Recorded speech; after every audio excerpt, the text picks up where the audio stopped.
Everybody, man, I hope everybody's having a productive day, feeling blessed, and like I always say, it's one life, one chance. We only got one chance to do this right. Let's get it done. With that being said, I watched the video earlier. It made me laugh. It was good content. Shout out to Gunnerz Collective, man. I thought it was interesting. I'm gonna do quite a few videos today, man. There's a couple of topics that other people actually been talking about. Usually, I don't do reaction videos to other people's content because, I kind of respect their genre, their prison channel. I don't want to take nothing from them. But this was actually a good one. I thought it was funny, but it was just pretty much my own perspective on things. I usually do to provide some good insight. So once again, shout out to Gunnerz Collective for making me laugh on that last video about the workout. So with that being said, hit that subscription, hit that like, always leave a comment, let me know what you guys think. Just so you guys know, I want you guys to go back to my last video about, tax season and Norteño street gangs and read the comment that I pinned at the top of that video.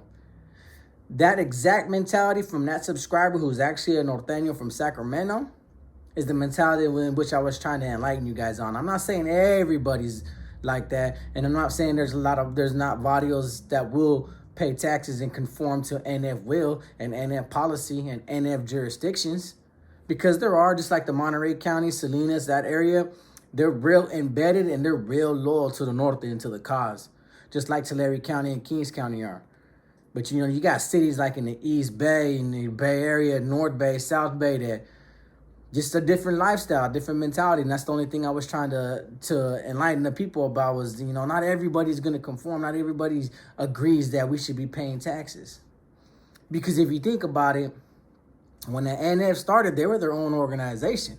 There was no such thing as Norteños until they got slammed down and doing indeterminate shoes, and they had no way of protecting the people, which they created Nuestra Raza, Northern Structure, Ex Aviso Lado, so on and so forth, in which you can learn a lot more of that history through Paradigm Media News. Look up the birth of the NR, one of the greatest videos I watched so far when it came to Norteño politics. Shout out to Paradigm Media News. But in all essence, the NR was created not only to take care of NF will and assist the NF while they were locked down doing indeterminate shoot terms, but these individuals got the weaponry and warfare training and were sent out to these mainlines to protect the people. That's all they were there for, was to protect and serve the people, defenders of the people. And throughout years, 20, 30 plus years, it got watered down to the point where these individuals started controlling the people. And that's the aspect people are failing to admit. I'm not saying that they fail to realize, because I think everybody realizes it. They just don't want to say it out loud. Some of us will say it out loud. But you can replace words like control, govern, dictate with words like conformity, compliance, contributions instead of tax. If you switch the words up, and it sounds a little bit more professional and less derogatory in its meaning. But it is what it is. What happened with it, now what's going on with the feds, the NF suspending, all Norteños and their status, and now it's just NF and Norteños. Nobody's called Northerners no more. The NF did open up the recruiting pool for themselves. That way they could say everybody has an opportunity to become, to make that lifetime commitment to get into the NF. But, let's look at the results. How many are going to do it, and how much of the mass population is not going to do it and conform and make that lifetime commitment. Instead, think about just doing their time and going home, without having to fulfill all these extra obligations that they're already doing within the penal system in itself. Just food for thought when you think about my last video, when you watch my last video. This video, Gunnerz did mention like a lot of individuals dropping out from just the burpee routine alone. And I have to tell you, he's right. I did see a lot of homeboys break, not with the intention that was done by the household and squad procedures and the Máquina routines that were incorporated to keep us fit and physically fit and ready for guerra. But he's true. A lot of homeboys just couldn't hack it. There was a lot of homies that came off the streets, big 300-400 pounders. Can't do that. Can't do the 500 burpees, 5 kicks, 5 push-ups 100 times. I wouldn't call them obese homies, but their conditions of their physicality, made it somewhat hard, complicated, or nearly impossible for them to keep up.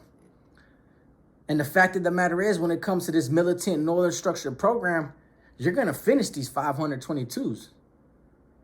And it sucks because I've seen it time and time again. If an individual was having complications on not finishing his burpee routine within 30, 35 minutes because squad procedures are done and are set in place, sometimes it's like, hey, but we're going to do a machina drills today.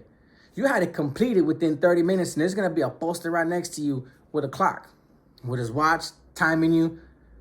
You know, it was just conditioning.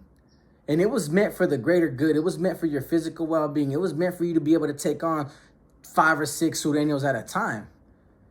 Because that was the opposition. The whites were these big country cornbread looking dudes that were humongous, that were built like Amazons. You know, you got to be able to defend yourself to big individuals like that. And it came with conditioning and having the cardio in order to sustain a long battle, a long riot. And some homeboys just couldn't hack it. And maybe that was the breaking point for a lot of individuals, because I've seen it time and time again. Homies just couldn't stand to work out. Hated to get on that slab and do 500 burpees, especially if they were disciplined and you had to do 500 burpees and with another 500 burpees to follow it up to serve as your discipline for either 7 to 14 days. You know, even though it's not meant to break you, it's meant to build you, like Gunnerz said, it did break a lot of individual spirits. Now, for those individuals who walked away solely on the purpose of they didn't want to do no burpee routine, then obviously it wasn't in them. You know, when you signed up, when you decided to gangbang, you decided to commit a crime or join your barrio, represent that end, wear that paño, go to county, from county, go to reception, hit your first prison saying you were a norteño or a northern or a solado. You know, all this came with that. And I'm pretty sure every single individual that ever went through this process was forewarned of the conditioning of burpees, of the machina, of following all these reglas, of educating oneself. These are the higher standards that were incorporated by the northern population to better ourselves. And some homeboys just couldn't hack it. But, you know, I'm not going to sit here and put anybody down, because whoever walked away for whatever reason, that was that man's choice. But the homie did make another point too, right? He said the dropout rate's bigger than ever. Now, through this YouTube channel, everybody's already familiar with my status. You know, my channel, Savage Studios, and other channels have tried to educate the masses and educate the YouTube, you know, yada, how you guys call it, that the term dropout was strictly describing NF and MM members that did brief and disassociated from these big organizations, these mafias, and went through the debriefing process to get out of the shoes and transfer to these SNYs. But then everybody started using that term as a whole to identify any individual who's walked away from the gang life. Because there's individuals I've been on the streets who've never been to prison but decided to say, you know, I'm done with gangbanging, man. I have 3 or 4 kids, man. I got a wife. I got responsibilities, man. I'm cool with the Vadio life. I'm done with that. You don't see nobody refer to them as dropouts. They walked away. And it is true. There is a lot of scenarios and like a lot of individuals in the shoe, when they finally got tired of doing shoe terms and tired of programming with sureños and norteños, you know, doing that program back there for 1 to 2 to 3 years. A lot of individuals used to go to yard and write kites to the cops so that when they got they'll let their cellies usually go first, and then their cellies are walking right after them and getting handcuffed and open up their hand, and there'll be a wheeler right there handing it to the cops, identifying or saying that they want to leave, that they're done, they want to bounce out of the cell, they quit, they want to disassociate themselves from their organization. Cops snatch them up, take them and put them wherever they're gonna put them, and then they go from there. You know, that Gunner is right about that as well. I used to hear about that time and time again. Individuals ain't got, even on the SNY, individuals ain't got no remorse, no shame. They'll go up to a cop if they have a drug debt, if they're scared they're gonna get beat up, if the SCGs are gonna do removal and they caught wind about it, they'll walk up to a cop with a kite or give a kite to a porter, tell him to give it to the cop, or just blatantly walk in the office and be like, man, I fear for my life. Break it all down. You know, it is what it is. That's how, you know, prison ain't the same like it was in the 80s and 70s and 90s. We all know that. I can admit that. Things have changed. Even when I first got to prison in 2005, up until now, things have changed drastically. For the better, for the worse is neither here nor there. There's a big spotlight. You know, I just watched the YouTube channel. This is like this, I don't know who he is, don't know what he is, don't care. But it's like the 3rd video, and he continuously puts videos out parts of my channel, and then he'll put parts of Snoop's channel from another channel and put it together just so people can make fun of both of us. I see him do it time and time again, and I get that. To each his own. He wants to blow up on his YouTube channel by all means. But a lot of people have really targeted their focus on the concept of who's active and who's a dropout. But my next video, I'm going to talk about all the Sureño gangs that have taken over Northern California cities, and how come Northerners haven't really infiltrated down south. When there's more, since everybody wants to gangbang, there's more to focus on, as opposed to, hey, this individual's a dropout, he's a piece of shit, I want to know what he dropped out for. Like, what a dropout or an individual who disassociated himself from a gang, from the prison politics, and decided to do his own thing, live his own life. And I'm not speaking on individuals who went from mainline to the SNY and started functioning as an SG. I'm speaking about the individuals who finally just said, you know what, enough is enough. I'm done. I want to live my own life. I want to go home and be back with my family and just live a normal life. I'm talking about those individuals. Like, why is it wrong for a man or men to finally regain that self-interest? That interest to say, you know what? I want to control my own life now. I don't want to be a part of this. It was fun when I was young. I lived a good life the same way I say. Like, I lived a great life, man. I had fun back in the day. I used to love gangbanging. I was proud to be a Northerner. I was proud of that Huelga bird. Why is it so wrong for these individuals to be motivated by self-interest and say, you know what? I don't want to be controlled by nobody else. I just want to live my own life now. But then you got the masses, a lot of these young individuals listening to these older individuals who still live that lifestyle saying, oh, these are dropouts, he's this and that, he debriefed, he snitched, he did whatever he did. And then influence these young kids, just to target these individuals. Like, what is that man changing his life? How does it affect your life? How is that man that said, you know what, I want to go home, and he said if he wants to go back to just using drugs and being on the streets and being on low life, to each his own. But for a man to say, you know what, I want to quit these politics, I'm growing up, my mind's changing, the older we get, the more we think differently. Went to SNY, said, you know what, I'm going to do my time peacefully. I'm going to reach that parole. I'm going to get granted parole.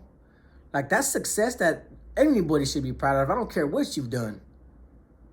Just for that individual to prioritize his family, his self-interest, his motivation to go home, his freedom before a gang, commend that man. I don't look at him like a dropout.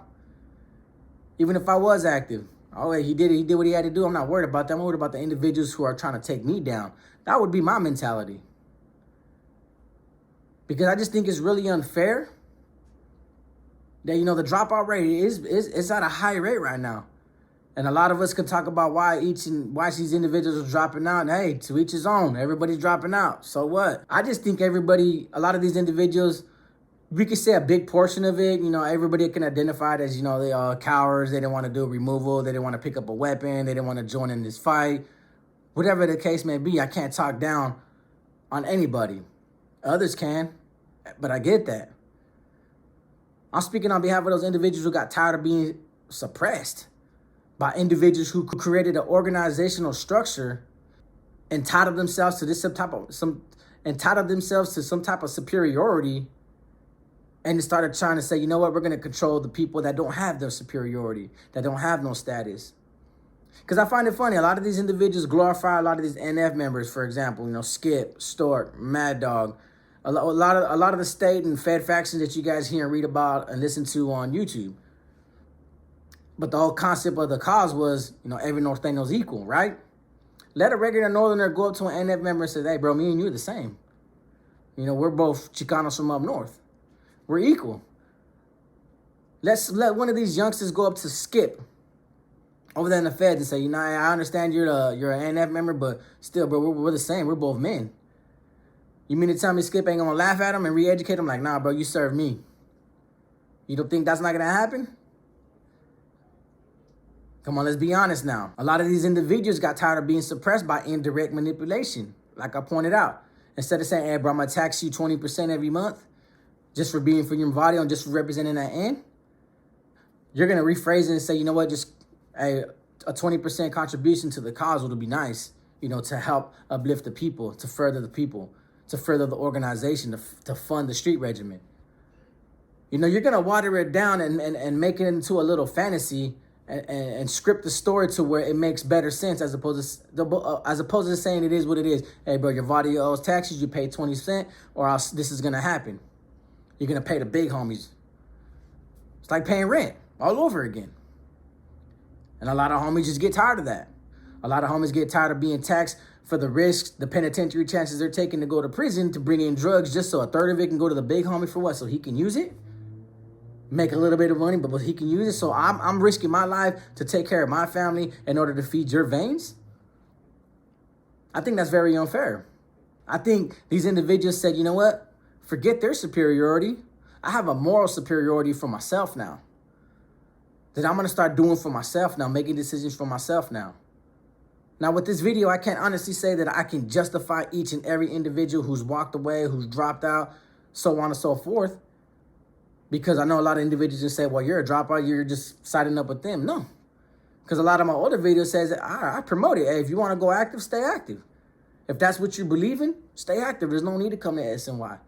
Because you're going to come to SNY and more likely get involved in the same stuff that I did. You know, I didn't know how to let go. I didn't know how to change my way of thinking. I didn't know how to change my mind because I wasn't ready to give it up yet. In which I'm going to make a video about that this month too. But everybody, we can sit here and a lot of the actives are going to continuously judge an individual why he dropped out.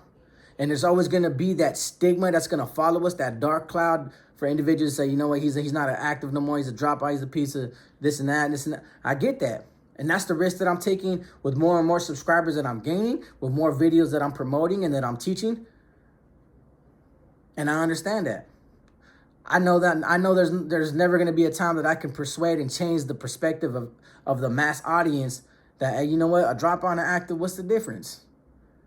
Just because he dropped out in the pen, what did he go to the pen for? An attempted murder? So that makes him less of a man now because he dropped out. But what happened to that attempted murder? What happened to that murder he committed?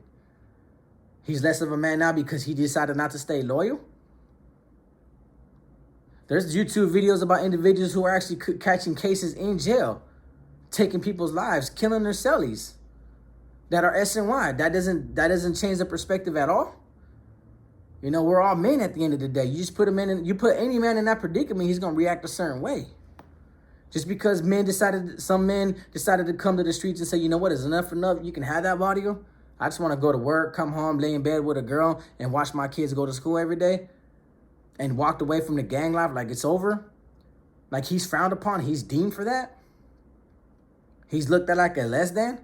We already got society doing that, and here we are doing it to our people and doing it to each other even more. And it becomes a means of survival now. At the end of the day, I got a lot more content that I'm gonna be doing. A lot of subjects that I plan to embark on. But hopefully you guys can look at the comments in my last video and you'll see the perspectives. A lot of individuals, you know, Northerners and Southerners are speaking on behalf of their organizations, why they don't pay taxes and why they do. But if you always read each and every comment section in my videos, you'll see a lot of perspectives, even from active individuals who understand what I'm saying is true. A lot of individuals will validate what I'm saying is true. And the most I can say is this, you know, why everybody's targeting me and calling me a dropout and labeling me and posting videos on YouTube to make fun of me. You know, we got bigger things to worry about, to be honest with you. You know, I don't want to have to go out into the streets and fight brothers. I don't want to have to go out to the streets and fight my homies that I grew up with. I'd rather be just trying to take over the streets in a better fashion. Like, hey, bro, I own this liquor store. You own this clothing store. Hey, we're making better communities as opposed to the communities you grew up in back then when we were selling PCP and my crip homies were smoking sherm. Young homies popping shrooms and acid.